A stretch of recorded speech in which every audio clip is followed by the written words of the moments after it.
Okay, this is going to be fun. It's time for our Seen and Unseen segment, and this is where we expose what's really behind the big cultural stories of the day.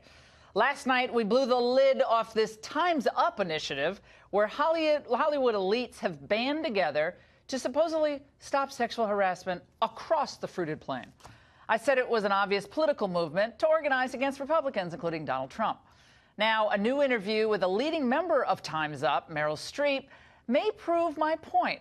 For all that is seen and unseen, I'm joined by managing editor of EWTN News and Fox contributor Raymond Arroyo. And so, Raymond, what did old Meryl pull off this time? Well, she did an interview with the New York Times. This is called self-preservation a la Hollywood.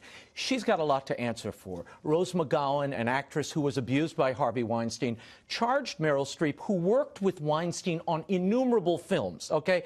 The Iron Lady, The Giver. He didn't only produce those films, he helped shape them, he practically directed them. They were very close.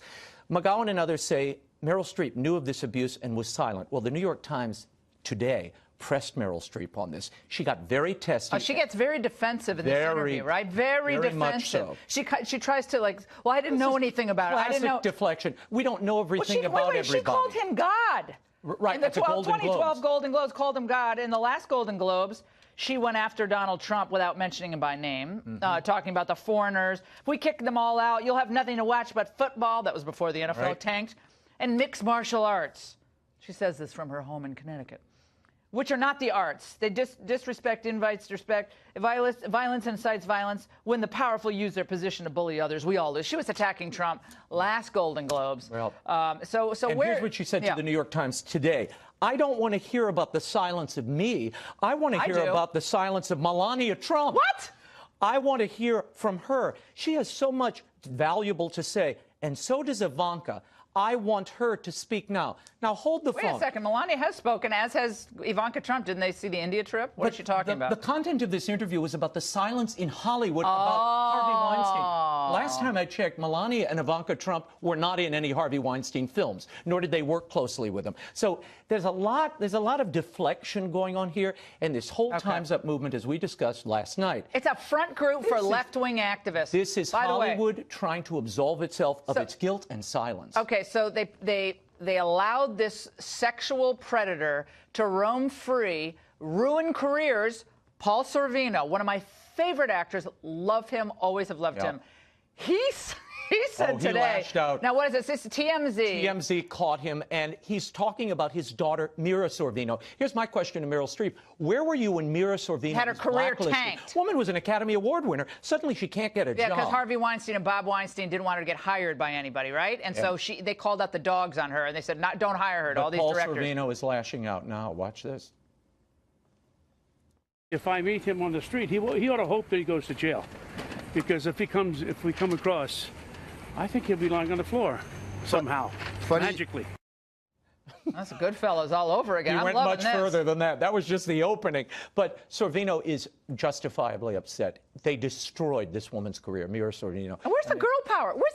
So now it's all convenient. They come out with Time's Up. Time's Up, $13 million. Time's Up. We're going to help the women who are driving tractors in Nebraska if they don't have a voice. Oh, get out. You're all such frauds. We know exactly what they covered up and exactly what they knew because they didn't want their own careers rocked and they wanted Harvey's help. It's an attempt to collectively wash their hands of the guilt and scapegoat on people like Melania and Ivanka Trump. Sorry, this is the wrong Melania and Ivanka. Oh, get out of town. What about what's going on with Bill Weir in Key West? Anderson Cooper didn't know about the pot being smoked. He was shocked about that, apparently. Right. Well, Randy Kay went to this pot den in Denver. This was the centerpiece of CNN's New Year's Eve coverage. But this is CNN. Where does James Earl Jones get to go to get his voiceover back? That's my question. Anderson Cooper was shocked by this. Shocked. Shocked? They were all drunk. What is he shocked by?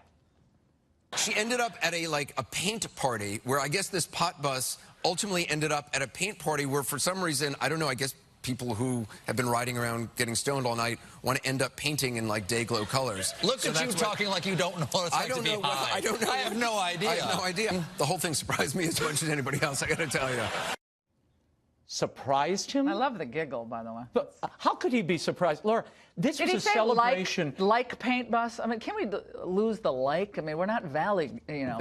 Well, the hours of New Year's Eve coverage on CNN is like a celebration of depravity. How this reflects America, I don't know. Bill Weir, poor Bill Weir's down in Key West. He's getting felt up and groped by guys. Andy and Anderson. Oh, wait, there. do we have it? Anderson and Andy. Yeah, let's watch. That clip? Let's watch this. Here is the drag queen, affectionately known as Sushi. Hi, Sushi! Happy New Year! Happy New Year! I believe I was just groped. Hello, Middle America. This is where it happens. And Anderson Cooper is shocked by the pot den after There's that. gambling in this casino. Let's remember when Kathy Griffin stripped down and did a sexual act in front of Anderson Cooper. I'm almost wanting her back after what I just saw. I hate to say it, it could be a step up. Right. You need to smoke pot to understand what's happening on CNN. Only way you can watch CNN ever, Raymond. Thanks so much.